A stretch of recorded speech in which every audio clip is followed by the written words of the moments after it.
Assalamualaikum warahmatullahi wabarakatuh. Kami dari Universitas Bina Sarana Informatika Tangerang, kelas 11 4A03, ingin mempresentasikan hasil proyek kami yang berjudul Pembelian Bahan Baku Patbingsu. Perkenalkan, nama saya Dewi Bunga Rahayu, NIM 11180012. Di era globalisasi digital tidak akan pernah dapat dilepaskan oleh pengaruh besar teknologi. Tujuan kegiatan ini dilaksanakan sebagai salah satu bentuk pengaplikasian ilmu-ilmu yang telah didapat selama perkuliahan. Ilmu serta teori yang akan diaplikasikan di tempat observasi di lapangan adalah menganalisis peranan fungsi-fungsi manajemen pada perusahaan, di mana kami mengobservasi pada restoran Patbingsu yang masih menggunakan sistem manual. Saran kami untuk restoran Patbingsu agar menggunakan sistem komputerisasi. Selain itu, observasi ini juga penting untuk diikuti oleh mahasiswa mengingat kebutuhan saat ini bukan hanya sekedar ilmu-ilmu yang sifatnya teoritis, melainkan juga diperlukan suatu kegiatan yang dapat menambah ilmu-ilmu yang telah dipelajari sebelumnya pada saat kegiatan perkuliahan, dan juga ilmu-ilmu yang didapat ketika melaksanakan kegiatan observasi. Maksud dan tujuan dilakukannya observasi dan penyusunan laporan ini yaitu: 1. Untuk mengetahui sejarah Patbingsu, 2. Untuk mengetahui struktur organisasi yang ada pada Patbingsu, 3. Untuk mendapatkan pengetahuan tentang supplier atau vendor pada Patbingsu, 4. Untuk mendapatkan informasi tentang pembelian bahan baku pada Patbingsu. Waktu dan tempat pelaksanaan. Observasi dilakukan pada hari Senin, tanggal 14 Oktober 2019, tempatnya di restoran Patbingsu di Jalan Boulevard Diponegoro, Bencongan, Kelapa II, Tangerang 15/1/18. Metode penelitian terbagi menjadi dua. Yang pertama, metode pengumpulan data, terdiri dari observasi, yaitu penelitian secara langsung ke lapangan dan mencatat masalah-masalah yang dihadapi. Kemudian ada wawancara, mengadakan tanya jawab dengan karyawan berkaitan dengan objek penelitian. Yang kedua, ada metode pengembangan software. Teknik pengembangan sistem menggunakan metode incremental yang sudah dikembangkan dari waterfall model. Karena metode incremental ini terdiri dari tahap-tahap yang memberikan kemudahan. Jika pada satu tahap tidak sesuai atau mengalami kesalahan, maka dapat kembali ke tahap sebelumnya. Tahapan-tahapan yang terjadi dalam metode waterfall. Adapun penjelasan dari gambar di atas adalah sebagai berikut. Yang pertama, requirement analysis and definition. Yang kedua, system and software design. Yang ketiga, implementation and unit testing. Yang keempat, integration and system testing. Yang kelima, operation and maintenance. Ruang lingkup. Mengingat pembuatan sistem informasi akuntansi pembelian dan persediaan bahan baku sangat kompleks, maka ruang lingkup pembahasan materi hanya menyangkut pada 1. Sistem informasi akuntansi pembelian yang berkaitan dengan prosedur order pembelian bahan baku, pemeriksaan bahan, penerimaan barang, pencatatan pembelian, dan retur pembelian barang. Yang kedua, sistem informasi akuntansi persediaan bahan baku yang berkaitan tentang pengeluaran barang, pengawasan mutu, pengendalian staf, dan metode pencatatan serta penilaian persediaan. Metode penelitian terbagi menjadi dua. Yang pertama, metode pengumpulan data, terdiri dari observasi, yaitu penelitian secara langsung ke lapangan dan mencatat masalah-masalah yang dihadapi. Kemudian ada wawancara, mengadakan tanya jawab dengan karyawan berkaitan dengan objek penelitian. Yang kedua, ada metode pengembangan software. Teknik pengembangan sistem menggunakan metode incremental yang sudah dikembangkan dari waterfall model. Karena metode incremental ini terdiri dari tahap-tahap yang memberikan kemudahan. Jika pada satu tahap tidak sesuai atau mengalami kesalahan, maka dapat kembali ke tahap sebelumnya. Tahapan-tahapan yang terjadi dalam metode waterfall. Adapun penjelasan dari gambar di atas adalah sebagai berikut. Yang pertama, requirement analysis and definition. Yang kedua, system and software design. Yang ketiga, implementation and unit testing. Yang keempat, integration and system testing. Yang kelima, operation and maintenance. Ruang lingkup.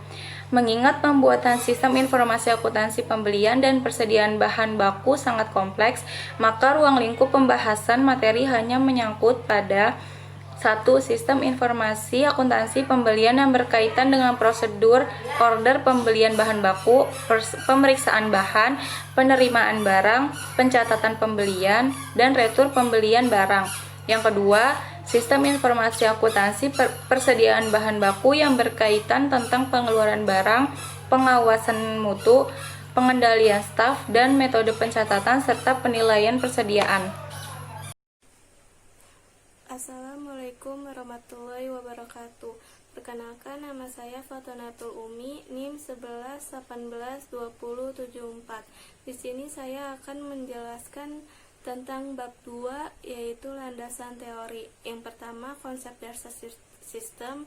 Sistem informasi akuntansi adalah sebuah sistem yang mengumpulkan, menyimpan, dan mengelola data keuangan dan akuntansi yang digunakan oleh pengambil keputusan.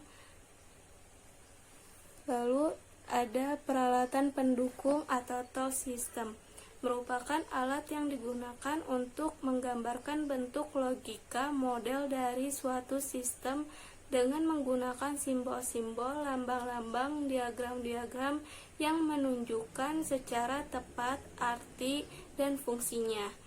Adapun peralatan pendukung atau tool system yang dijelaskan sebagai model sistem yang akan dirancang adalah sebagai berikut. Yang pertama, Unified Modeling Language atau UML adalah sebuah bahasa yang berdasarkan grafik atau gambar untuk memvisualisasikan, mengspesifikasikan, membangun dan pendokumentasikan dari sebuah sistem pengembangan perangkat lunak berbasis objek. Kedua, diagram-diagram UML.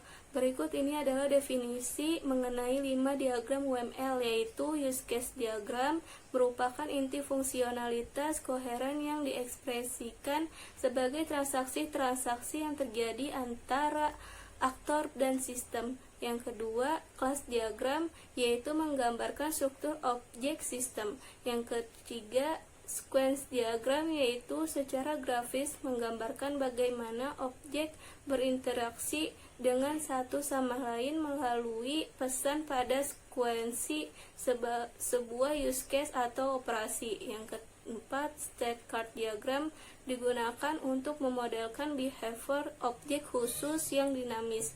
Yang kelima, activity diagram secara grafis digunakan untuk menggambarkan rangkaian aliran aktivitas baik proses bisnis maupun use case. Lalu yang ketiga ada relasi atau relationship, yaitu menghubungkan elemen-elemen model, misalnya kelas ke elemen-elemen model lainnya.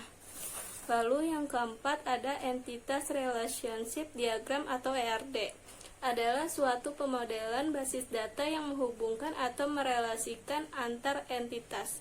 Yang kelima ada LRS atau Logical Relational Structure, adalah representasi dari sumber struktur rekod-rekod pada tabel-tabel yang terbentuk dari hasil antar himpunan entitas. Yang keenam ada pembelian, adalah suatu peristiwa atau tindakan yang dilakukan oleh dua belah pihak dengan tujuan menukar barang atau jasa. Yang ketujuh ada jurnal, yaitu formulir khusus yang digunakan dalam mencatat setiap aktivitas transaksi secara kronologis sesuai urutan tanggal, keadaan, jumlah yang harus didebet dan dikredit. Yang menghubungkan atau merelasikan antar entitas. Yang kelima ada LRS atau Logical Relational Structure, adalah representasi dari sumber struktur rekod-rekod pada tabel-tabel yang terbentuk dari hasil antar himpunan entitas. Yang keenam, ada pembelian adalah suatu peristiwa atau tindakan yang dilakukan oleh dua belah pihak dengan tujuan menukar barang atau jasa. Yang ketujuh, ada jurnal, yaitu formulir khusus yang digunakan dalam mencatat setiap aktivitas transaksi secara kronologis sesuai urutan tanggal, keadaan, jumlah yang harus didebet dan dikredit. Perkenalkan, nama saya Nera Maisi Smita, NIM 11182088. Baiklah, saya di sini akan menjelaskan materi bab 3 yang berjudul analisa kebutuhan software. 1. Analisa kebutuhan software. Kebutuhan sistem yang harus diperhatikan dalam mendesain sistem informasi adalah kehandalan atau reliability, ketersediaan atau availability, keluasan dan flexibility, schedule, instalasi atau installation, school, umur yang dihadapkan dan potensi pertumbuhan dan kemudahan pemeliharaan sistem. 2. Use case diagram. 1. Use case pembelian yang terdiri dari manajer melakukan login, eksternnya input username, terus input password, terus verifikasi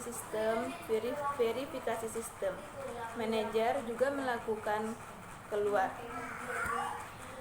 Use case bahan baku data, use case data bahan baku. Manajer mengelola data bahan baku, eksternnya ketik, tambah, edit, hapus, batal, keluar. Use case data karyawan. Manajer mengelola data karyawan, eksternnya tambah, edit, hapus, simpan, batal, keluar. Use case data laporan. Manajer mengelola data, eksternnya tampil, keluar. Use case pengguna.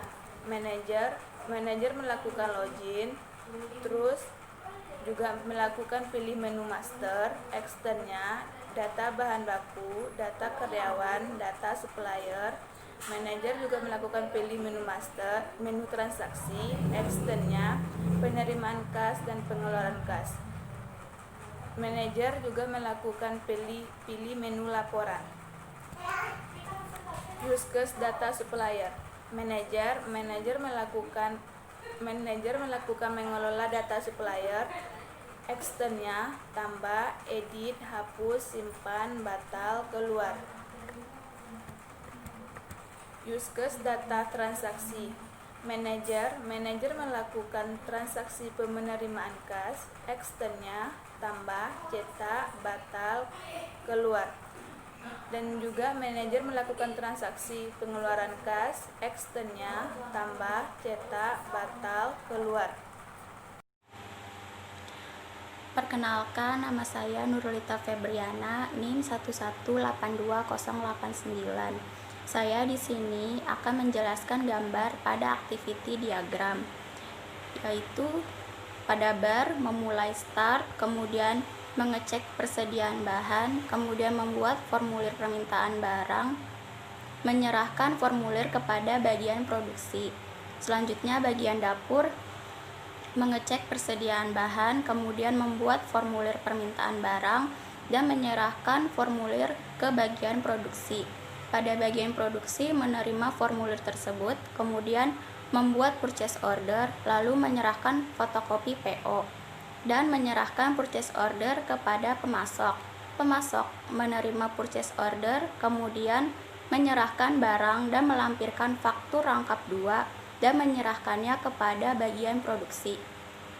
Untuk bagian produksi menyerahkan barang dan faktur rangkap 2, kemudian menyerahkan barang dan menyerahkan barang kepada dapur. Dapur menerima bahan baku. Bagian produksi juga menyerahkan barang kepada bagian bar, lalu bagian bar menerima bahan baku. Bagian produksi menandatangani faktur rangkap 2, kemudian menyerahkan faktur rangkap 2 ke bagian pemasok.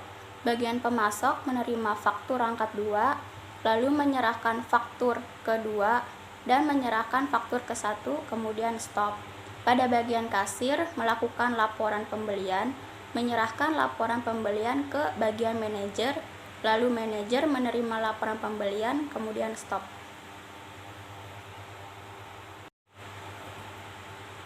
IRD atau Entitas Relationship Diagram pada pembelian, yaitu ada supplier yang terdiri dari ID supplier, nama supplier, nomor telepon, dan alamat. Melakukan PO, pada PO ada nomor PO, tanggal PO, nama produk, jumlah, harga, total harga. Memberikan barang, pada barang ada ID barang, nama barang, dan jumlah. PO melakukan pembayaran, pada pembayaran terdapat nomor transaksi, jumlah pembayaran, dan tanggal. Kemudian ada customer yang terdiri dari nomor pesanan dan nama customer. Customer melakukan pembelian, pada pembelian ada nomor transaksi, nama makanan, nomor meja, harga, jumlah, dan total. Pembelian mempunyai jurnal yang terdiri dari nomor transaksi, kode jurnal, dan tanggal. Jurnal menghasilkan detail jurnal yang terdiri dari kode jurnal, kode akun, debit, dan kredit. Detail jurnal mempunyai perkiraan yang itu ada kode akun, nama akun, dan kelompok akun. LRS atau Logical Record Structure pada pembelian, yaitu ada supplier terdiri dari ID supplier, nama supplier, alamat, nomor telepon. Kemudian PO ada nomor PO, nama produk, tanggal PO, harga, jumlah, total harga, dan ID supplier. Pada barang ada ID barang, nama barang, jumlah, nomor PO. Kemudian ada pembayaran yang terdiri dari nomor transaksi, jumlah pembayaran, tanggal, ID barang, nomor PO. Kemudian ada customer terdiri dari nomor pesanan, nama pesanan. Kemudian pembelian, nomor transaksi, nama meja, nomor meja, harga, jumlah, total, nomor pesanan. Kemudian jurnal terdiri dari kode jurnal, nomor transaksi, tanggal. Detail jurnal ada kode akun, kode jurnal, debit, dan kredit. Kemudian ada perkiraan, yaitu kode akun, nama akun, kelompok akun. Nama saya Meli Zulianti, NIM 11182035. Spesifikasi file. Pertama, nama database Petbinso, nama file data supplier, tipe file file master, akses file random, panjang rekod 65 karakter, kunci file ID supplier. Kedua, nama database Petbinso, nama file PO, tipe file master, akses file random, panjang rekod 56 karakter, kunci file nomor PO.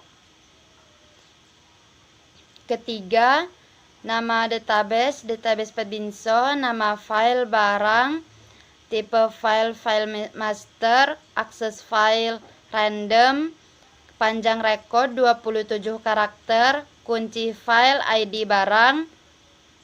Keempat, nama database Petbinso, nama file pembayaran, tipe file transaksi, akses file random, panjang rekod 48 karakter, kunci file nomor transaksi.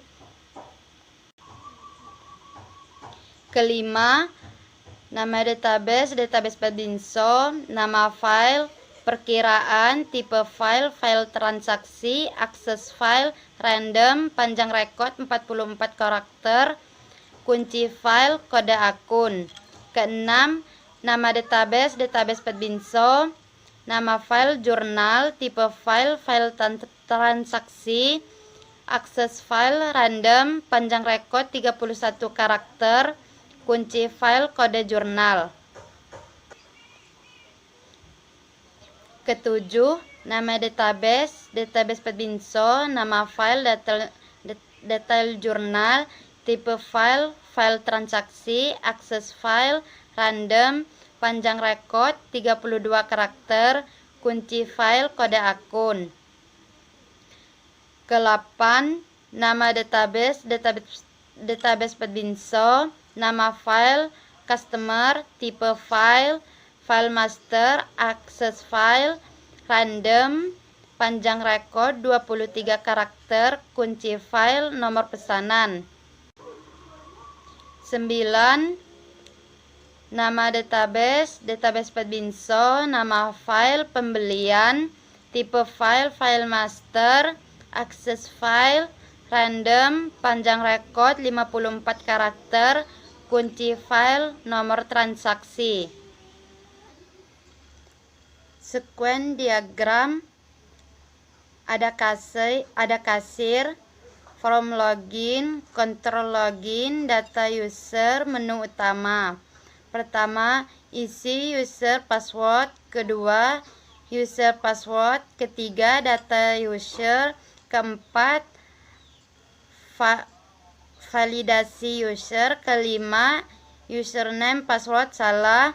Keenam, pesan username password salah.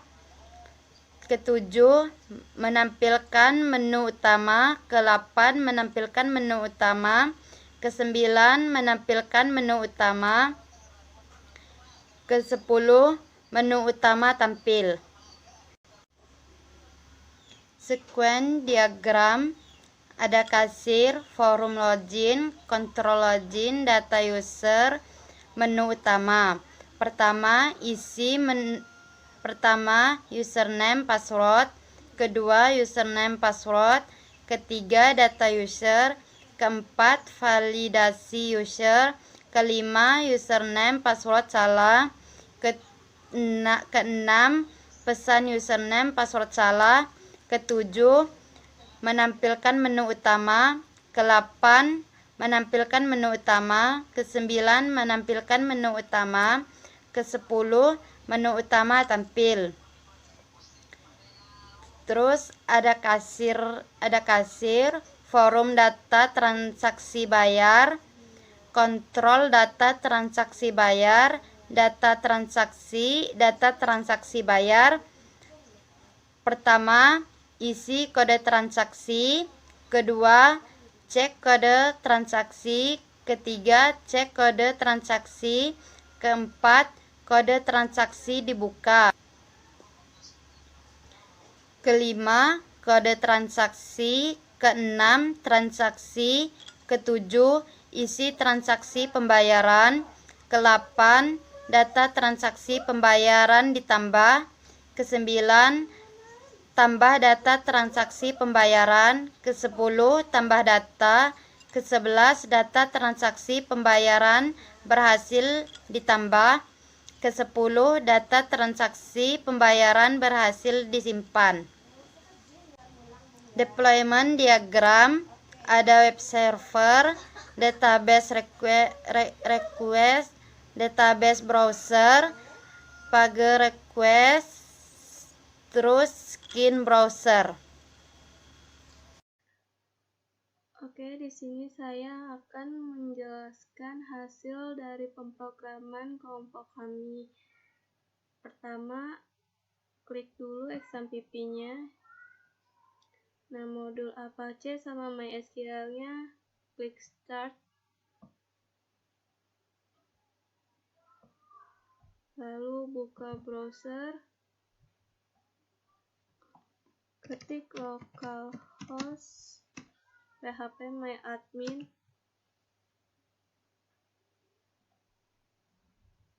Nah, di sini ada admin, daftar barang. Lalu kalau udah buka NetBeans-nya.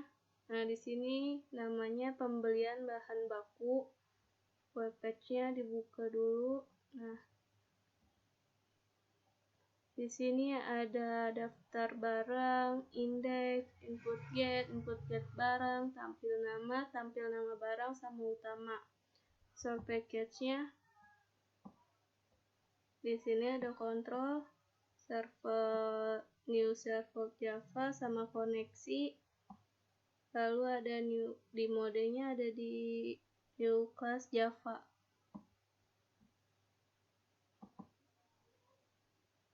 Nah, ini codingan utama seperti ini. Codingan utamanya di sini ada tampil nama barang seperti ini. Lalu ada tampil nama.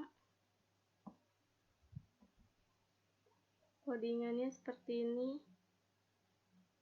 Lalu ada input get barang.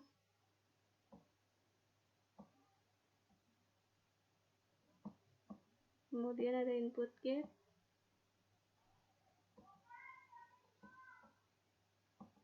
Index.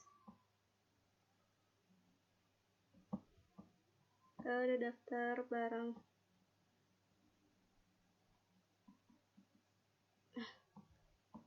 Kemudian bisa kita jalanin programnya, klik kanan lalu run file, atau bisa klik yang hijau ini, run project juga bisa, langsung klik ini.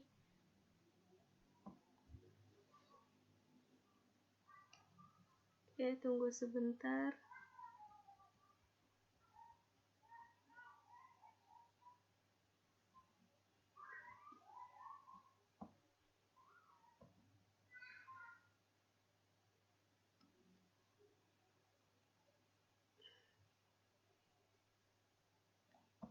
Cukup lama, bentar, emang agak lama kalau untuk menjalani programnya, untuk running.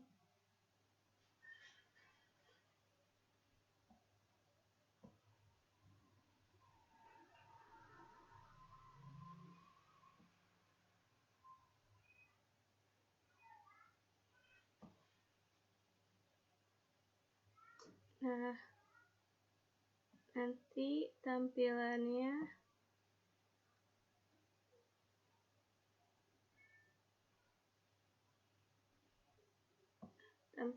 akan seperti ini. Ada selamat datang Pak Bingso, Jalan Boulevard, Diponegoro, Bencongan, Kapal 2, Tangerang. Sebelumnya kita ke NetBeans lagi, daftar barangnya jalanin lagi.